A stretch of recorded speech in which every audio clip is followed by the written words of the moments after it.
በሺዎች የሚቆጠሩ ሰዎች የተጭበረበሩበት ብሎም አንዳንዶች ህይወታቸውን ያጡበት ትዳር የፈረሰበት የበርካታ ሰዎች ህይወት የተመሰቃቀለበት የፊንቴክስ ታሪክ የምናውቀው በቅርቡም ያጋጠመ ነበር።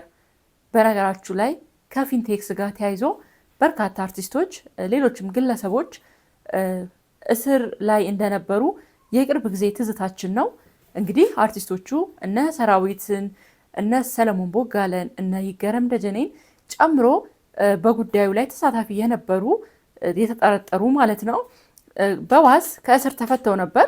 ታዲያ በዋስ ከእስር ከተፈቱ በኋላ ጉዳያቸው በህግ አግባብ ተይዞ ባለበት ሁኔታ ዛሬ ሚዲያ ላይ ቀርበው ነበር ማለት ነው። እግረኛው ሚዲያ ላይ እና እግረኛው ሚዲያ ላይ መቅረባቸው በጣም ብዙ ክርክርን ሲያስነሳ ውሏል።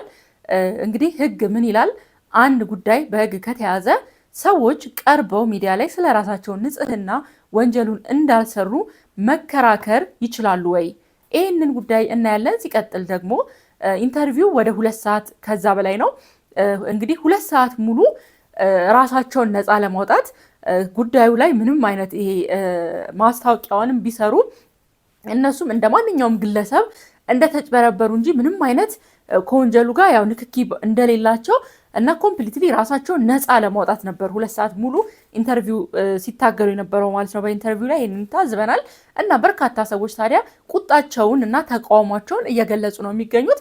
በተለይ የሚዲያው ባለቤት እግረኛው ወይም ደግሞ ተክለ ሃይማኖት እነሱን እንዳቀረባቸው እነዚህን አርቲስቶች ብራንድ አምባሳደሮች እንዳቀረበ ሁላ ሌሎች ተበዳዮችን በጉዳዩ ያዘኑ ጉዳት የደረሰባቸው ገንዘባቸው የተጭበረበረ ተበዳዮችን እንዲያቀርብ ቁጣቸውን በቁጣ ጭምር እየገለጹ ነው ማለት ነው የሚገኙት። እሱን ዛሬ የምናይ ይሆናል። እንዴት ናችሁ የተወደዳችሁ የኛ እይታ ቤተሰቦቼ?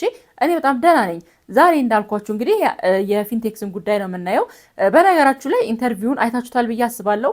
እንግዲህ ያላያችሁ ሰዎች በአጭሩ ለመንገር ያክል እነ ሰራዊት እነ ወንድም ካሊድ እነ ይገረም ደጀኔ፣ ሰለሞን ቦጋለ፣ ዳንኤል ተገኝ፣ ጋዜጠኛ አብርሃም ሌሎችም ማለት ነው እዚህ ጉዳይ ላይ ተሳትፎ ነበራቸው። ማስታወቂያ ሰርተዋል፣ ተቋሙን በደንብ አስተዋውቀዋል ተብለው ተጠርጥረው የነበሩት ቀርበው ነበረ ማለት ነው። ጠበቃቸውን ይዘው ነው የቀረቡት። በጣም የሚገርም ነው። እንግዲህ ከኢንተርቪው ከመጀመሪያው ከአነሳሱ እንጀምር። በነገራችሁ ላይ ሰሞኑን ተክለ ሃይማኖት አዳነ የሚያሳያቸው ትንሽ ረገጥ ያሉ አለፍ ያሉ ነገሮች አሉ። እኔ በራሴ የታዘብኳቸው ማለት ነው። ከሱ ነው የምጀምረው። እንግዲህ አጀማመሩን እስቲ እንመልከት። እንዴት ነው የጀመረው? ማለት ያንቆለጳጰሰበት መንገድ እንዴ! ይሄ የጋዜጠኝነት መርህ ነው እንዴ? ጋዜጠኝነት እንደዚህ ነው እንዴ ብዬ በቃ በጣም የደነቀኝ ማለት ከዚህ በፊት አውቃለሁ እንግዶቹን የሚወዳቸውን ወይ ጥሩ ነገር ያለውን ለነሱ እንግዶቹን በምን አይነት መልኩ እንደሚያንቆለጳጵሳቸው እንዴት በቃ በጣም በሚገርም ሁኔታ ስያሜ እየሰጠ አማርኛን እንደሚያጫውት ቃላቶች እንዴት አድርገው እንደሚታዘዙለት ታዝቤያለሁ ከዚህ በፊት ማለት ነው። አሁን ግን ይሄ የጉዳዩን ግዝፈት የነበሩትን ኬዞች እሱን አንድ ላይ ያመጣውኝና ልክ ደግሞ እሱ ሰዎቹን የገለጸበት መንገድ ምን ያህል ርቀት ሄዶ እንዳንቆለጳጰሳቸው ሳስብ ገና ከመጀመሪያው ነው ማለት በጣም ነው የገረመኝ ማለት ነው። እስቲ ለማንኛውም እንዴት እንደጀመረው ኢንተርቪውን ከጅምሩ እንመልከተውና እዛ ላይ የተወሰነ ሀሳብ ሰጥተን እንቀጥላለን ማለት ነው። በከተማችን ምንም አይነት ኤቨንት ካለ ከእንኳን ደህና መጣችሁ እስከ በሰላም ግቡ ስሙ ይጠቀሳል። ጋዜጠኛ አብርሃም ግዛው ትወና ጸጋው ነው። ብዙ ሜካፕ አይፈጅም። ተዋናይ ዳንኤል ተገኝ፣ ልበ እንስፍስፉ ሰሎሞን ቦጋለ፣ ለሽብሻቦ እጆቹ ይዘረጋሉ ተዋናይ ይገረም ደጀኔ፣ በቅንፍ ውስጥ አስቴርን አትርሱ፣ በበጎ ስራው የሚወደድ ወንድም ካሊድ እና ኪነ ጥበብ ድምጿን ከፍ አድርጋ የጠራቸው እሱም በቆቅ ጆሮ አቤት ያላት ያላሳፈራት አርቲስት ሰራዊት ፍቅሬ ናቸው። እንግዶቼ ሁላችሁን ስላገኘዋችሁ በመሃላችሁ ስለተገኘው እንደመባረክ እንደመቀደስ ቆጥረዋለሁ። እንግዲህ ገና ሲጀምር እንዲህ ነው ማለት ነው የጀመረው። እንደተከታተል ነው አጀማመሩ ላይ ምን ሐሳብ አላችሁ ማለት በዚህ ልክ አንድ ጋዜጠኛ በቃ ከሁሉ ነገር ነፃ ሆኖ ማቅረብ ካለበት በዚህ ልክ እንግዳውን ማቆለጳጰስ፣ በዚህ ልክ እንግዳውን ማሽሞንሞን ይጠበቅበታል ብዬ አላስብም። ይሄ የጋዜጠኝነት ስነ ምግባርም አይደለም። ምክንያቱም እዚህ ጋር የመጣው እነዚህ ሰዎች ሊያመሰግን ወይ ደግሞ የምስጋና ፕሮግራም ተዘጋጅቶላቸው ስለ መልካምነታቸው እንዲወራ ታስቦ የተዘጋጀ ፕሮግራም አይደለም። ፕሮግራሙ ይልቁኑ አንድ እውነት ተደብቋል። እነሱም ጋር እውነት ሊኖር ይችላል፣ ህዝቡ ጋር እውነት ሊኖር ይችላል፣ ተጎጆቹም ጋር እውነት ሊኖር ይችላል እና ያንን እውነት ለማውጣጣት እስከሆነ ድረስ በዚህ ልክ ለነሱ መስገድ፣ በዚህ ልክ ማንቆለባበሱ አስፈላጊ ነበር ወይ ብላችሁ ታስባላችሁ? እኔ ኮምፕሊትሊ በጣም ነው የደነቀኝ። ማለት ምን ሆኗል ለምን ምናምን የሚል ነገር እና ሰሞኑን የሚያቀርባቸው ነገሮች ከዚህ በፊትም አንድ ሪቪው ሰርች ነበረ። የሆነ አንድ የመከላከያ ሰራዊትን ልብስ የለበሰ እንግዳ አቅርቦ ነበር እና ያ ኢንተርቪው ኮምፕሊትሊ በጣም ጋጠወጥ የሆነ ከስነ ምግባር ውጭ ነበር እና የሚገርማችሁ 2 ቀን አልቆየም አየር ላይ አጥፍቶታል ፕሮግራሙን። እና አሁንም እንደዚህ አይነት ነገር ይህንን ነገር ታዝቤያለሁ። ሌላው ደግሞ የሄደበትን ርቀት 2 ሰዓት ሙሉ ካዳመጣችሁ ጥያቄዎችን ይጠይቃል። እንደዚህ ሰዎች ተበዳይ እንዳሉ እንደዚህ እንደሆነ ምናምን ይላል። ግን አብዛኛው የጥያቄው መንፈስ ሰዎቹ ነፃ ለማውጣት የእነሱን ነፃነት ለማስመስከር ይመስላል ኢንተርቪው አብዛኛው ማለት ነው።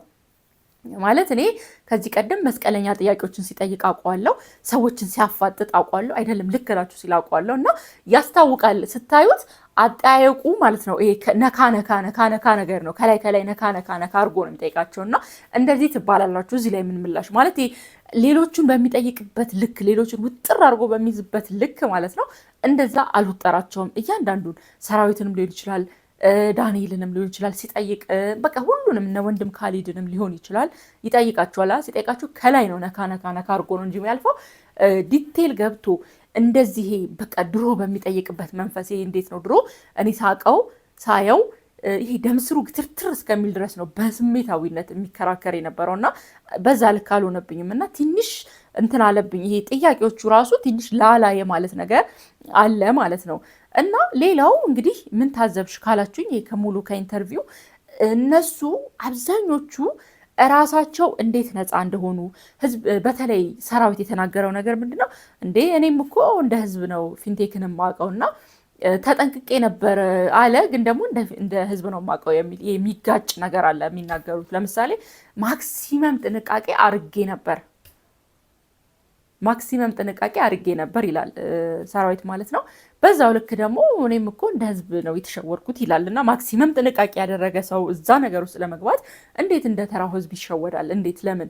ምክንያቱም እሱ እኮ ብዙ ነገር የነሱ ድምፅ እነሱን አይቶ ሰው ብዙ ነገር ሊያደርግ ይችላል። አዎ ያደርጋል። እኔ ለምሳሌ ማደንቃቸው ብዬ የማስባቸው ጥሩ ሮል ሞዴል ይሆናሉ ብዬ የማስባቸው ሰዎች አሉ ሚዲያ ላይ ምናምን እና እነሱ የሆነ ነገር ኢቨን ፕሮዳክት እንኳን እነሱ የተጠቀሙትን ፕሮዳክት መጠቀም እፈልጋለሁ አንዳንዴ። እና በዛ ልክ ነው ቤት እንኳን ስናስተዋውቅ እንዴት ነው በጣም ታዋቂ የሆኑ ሰዎች የምናምናቸው ሰዎች እኮ ቤት ሲያስተዋውቁ እኛም ቤት የመግዛት ኢንተረስት ይኖረናል። እነዛ ሰዎች ለዛ ነገር ተጠያቂ ናቸው ሳይሆን ግን ደግሞ እነሱን አይተን እኛም እንነሳሳለን ለዛ ጉዳይ ማለት ነው።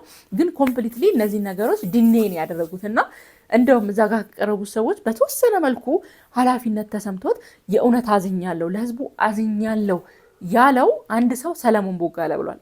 በቃ በጣም ነው ያዘንኩት፣ እኔም እንደነሱ በጣም ነው ያዘንኩት፣ ህዝቡ ስለተጭበረበረ ህዝቡ ጉዳት ስለደረሰበት በጣም ነው ያዘንኩት ብሎ በዛ ልክ የተወሰነ ሀዘኑን ሊገልጽ ሞክሯል። ግን በቃ ሙሉ ሌሎቹ ላይ ያየሁት ግን ይሄ በቃ ራሳቸውን ነፃ መሆናቸውን ለማረጋገጥ ሰዎች እንዲያውቅላቸው ለመሯሯጥ እንደገና እነሱ ላይ የተከፈተባቸውን የሚዲያ ዘመቻ ማክሸፍ ያን ደግሞ ህዝቡ እንዲረዳ ማድረግ ላይ የራሳቸው ንጽህና በራሳቸው አንደበት ማስመስከር ላይ ነው እንጂ ትኩረት ያደረጉት በጣም የሚገርማችሁ ይሄ ህዝቡ የተበደለውን ህዝብ እንኳን ይቅርታ እኛን አምናችሁ እንደዚህ ሆናችኋል፣ እኛን አምናችሁ እንደዚህ ይሄን ብር አውጥታችኋል፣ ይሄን ገንዘብ አውጥታችኋል እና ቢያንስ ትንሽ እንኳን የህዝብ ሞራል የሚባል ነገር አለ። ስላመናችሁንና ስለተጎዳችሁ በጣም በጣም በጣም እናዝናለን ብሎ የሆነ የህዝብን ሀዘን የተጎጂን ሀዘን የመጋራት መንፈስ የለባቸውም። ኢንተርቪው ማለት ልታዩ ትችላላችሁ። እኔ አሁን ከአንድ ወገን እየፈረድኩኝ ሳይሆን የተሰማኝን እንደዛ አላሉም። በቃ ያላሉት ነገር ነው። ኢንተርቪውን ስታዩት አላሉም። በቃ እናዝናለን ወይ ለህዝብ ያላቸውን ርህራሄ ሊገልጹ አልወደዱም እና ያ ፓርት ትንሽ አበሸቀኝ። ማለት ለምን ቢያንስ ህዝብ እነሱን አምኖ የሆነ ነገር አድርጓል እና ገንዘቡን ያወጣ ሰው አለ እነሱን አምኖ ሰምቶ እና አትሊስት ያንን ህመም መጋራት መቻል አለባቸው። ማለት ኮምፕሊትሊ ራሳቸውን ነፃ ለማውጣት ይህን ያክል በ100 ሜትር ሩጫ ከመሮጥ የተወሰነ የህዝብን ስሜትና ህመም ቁስል የዛን የተበዳይ ቁስል ቢረዱ ጥሩ ነበር ብዬ ነው እኔ የማስቀምጠው። ይሄ ትዝብት እንግዲህ የኔ ነው የእናንተን አላውቅም። ሌላው እንግዲህ በጣም ትልቁ የታዘብኩት ነገር ይሄ ጉዳይ ህግ ያለ ነው አልቋል ጉዳዩ። የምታውቁት መረጃ ካለ እኔ ከተሳሳትኩኝ አርሙኝ።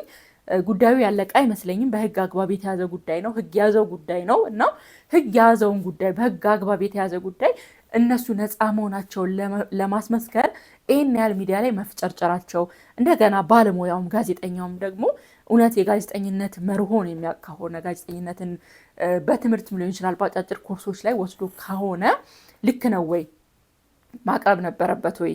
ምክንያቱም ህግ ይፈርዳል። እውነታው መረጃና ማስረጃ ታይቶ ህግ ይፈርዳል፣ እውነታው ይወጣል እና ያኔ ህግ ከፈረደ በኋላ እንደዚህ እኮ ብለን ነበር ከችሎቱ በኋላ ችሎቱ ከተዘጋ በኋላ ጉዳዩ ወደ መዝገብ ቤት ከሄደ በኋላ እንደዚህ እኮ ነበርን ማለቱ ይሻላል ወይስ ደግሞ አሁን ገና መሀል ላይ በንጥልጥል ባለበት ሁኔታ አያችሁ የተፈቱት እኮ በዋስ ነው። ነፃ ሆነው ነፃነታቸው ተረጋግጦ አይደለም የተፈቱት፣ ዋስ ነው አይደል የፈታቸው። ገና ይቀጥላል። ህግ ጋር የተያዘው ነገር እስካሁን ድረስ የሚቀጥል ነገር ነው፣ እኔ እስካለኝ መረጃ ድረስ ማለት ነው ካልተሳሳትኩኝና። ግን ህግ እኮ ነፃ አውጥቶኛል ነፃ ተብዬ እንዴ ያን ሁሉ ሺህ ብር ከፍለው በዋስ ከተለቀቁ በኋላ ነፃ ሆኜ እኮ ወጥቻለሁ ብሎ አይንን ሞልቶ አይንን ደረቅ አድርጎ መከራከሩ አግባብ አይመስለኝም። ይልቁኑ ሚዲያው አሁን ባላንስ ነገር መስራት ከፈለገ የተበዳይ አካላትን እነዚህ የተጭበረበሩ አካላትን ገንዘባቸው የተበላባቸው አካላትን ህብረተሰቡን ልክ እነሱን ቁጭ ብሎ እንዳወያየው ያወያያል ብዬ አስባለሁ። ማወያየትም ደግሞ አለበት እና እነዚህ 3-4 ነጥቦች ስለታዘብኩኝ ይሄ ነገር ልክ አይደለም ማለት በጣም አሳዝኖኛል። ሙሉን ኢንተርቪው ሰማሁትኝ፣ ኮሜንቶችን አየሁኝ እና አይቼ በተቻለኝ አቅም እኔ ባላንስ ሆኜ ግን ደግሞ የተሰማኝን ስሜት ለመናገር ነው ማለት ነው እዚህ ጋር የፈለግኩትኝ። እና እንግዲህ ተክለሃይማኖት አንደኛ ጥያቄዎቹን ሲያቀርብ እንዳልኳችሁ አብዛኛው ጥያቄው የሆነ ባላንስድ ይሆን አይደለም። እንደውም እነሱን ስላቀረባቸው ባላንስድ ለመሆን ሞክረሃል ያለው ነገር አለና ህግ ምን ይላል? እሱስ ደግሞ ጠበቃቸው እንግዲህ አለ ከነሱ ጋርና ጠበቃቸው ራሱ በዚህ ጉዳይ ላይ እውቀት ይኖረዋል ብዬ አስባለሁ። የጉዳይ መቅረብ የሌለበት አግባብ የሆነ ጉዳይ ያልሆነ ጉዳይ ከሆነ ያው ይከለክለዋል ብዬ አስባለሁ። ነገር ግን እስቲ እናንተ እዚህ ላይ ህጉ ምን ይላል? ያልተጠናቀቀን ኬዝ ሚዲያ ላይ አውጥቶ ዳኛውን ጭምር ለመጠምዘዝ የሚጠቀሙበት ስትራቴጂና አካሄድ ሊሆን አይችልም ወይ? ጥያቄ ያለኝ እዚህ ላይ ማለት ነው። ሌላው እንዳልኳችሁ ባላንስድ መሆን ከተቻለ እነሱን እንዳቀረባቸው ተበዳይንም ማቅረብ መቻል አለበት ብዬ አስባለሁኝ። በተጨማሪ ደግሞ እንግዲህ እነሱ ንጽህናቸውን ለማረጋገጥ ብዙ ነገር ሲያደርጉ ብዙ ነገር ሲሉ ሰምተናል። ዞሮ ዞሮ እውነት ካለች እነሱ ጋም በዛ ላይ ተበዳዩ ድሃው ህብረተሰብ ገንዘቡን አውጥቶ ነገ ቀየራለው በዚህ ገንዘብ ሰርቼ ራይድ አስገባለው ስንት ነገር ሀሳብ የነበረው እቅድ የነበረው ህብረተሰብ አለና እውነቱ እዛም ህብረተሰብ ጋር ካለ የምናየው ይሆናል ማለት ነው። ስለዚህ እንግዲህ ተክለሃይማኖት እነዚህን ግለሰቦች እነዚህን አርቲስቶች ሌሎቹንም ማለት ነው ማቅረቡን እናንተ እንዴት ታዩታላችሁ? ምን አይነት እንድምታስ አለው ብላችሁ ታስባላችሁ? አጠቃላይ ኢንተርቪውን ደግሞ ሄዳችሁ ብታዩ ደስ ይለኛል። 2 ፓርት ነው ያለው። አሁን የመጀመሪያውን ፓርት አቅርቧል። እንግዲህ ቀጣይ ፓርት ላይ ተበዳዮቹንም አካቶ ህብረተሰቡንም አካቶ ያቀርባል የሚል እምነት ይኖረኛል ማለት ነው። እንደዛ ካላደረገ ግን ተክለሃይማኖት በጣም ነው የማዝንበት ማለት ነው። እና እንግዲህ ይህን ይመስላል ዛሬ ያየሁት ነገር። የተሰማኝን መናገር ስለፈለግኩኝ ነው። ኮሜንቶቹንም ልታዩ ትችላላችሁ። እንግዲህ በጣም ብዙ ሰው ተናዷል፣ በጣም ብዙ ሰው አዝኗል፣ በጣም ማለት ነው። በዛው ልክ ደግሞ ለእነሱም የሚከራከሩ እውነታውን ሳናቅ ባንፈርድ ጥሩ ነው፣ እንሰማለን ግን አንፈርድም አይነት እንድምታም ደግሞ ያላቸው ሰዎች አሉ ማለት ነው ኮሜንቱ ላይ ካያችሁ። ለማንኛውም እስቲ እውነታውን መሆን ያለበትን የምናየው ይሆናል ወደፊት ማለት ነው። ዛሬ እዚህ ጋር መታችሁ ዝግጅቴ ላይ ስለተከታተላችሁ እኔ አመሰግናለሁ። እና ደግሞ ለፕሮግራሜ አዲስ የሆናችሁ ለዩቲዩብ ቻናሌ ይሄ የኛ እይታ ይባላል። ስለዚህ ሰብስክራይብ አድርጎ የራሳችንን እይታ የምናስቀምጥበት ነው ማለት ነው። አመሰግናለሁ ውዶቼ፣ በጣም የምወዳችሁ። ቻው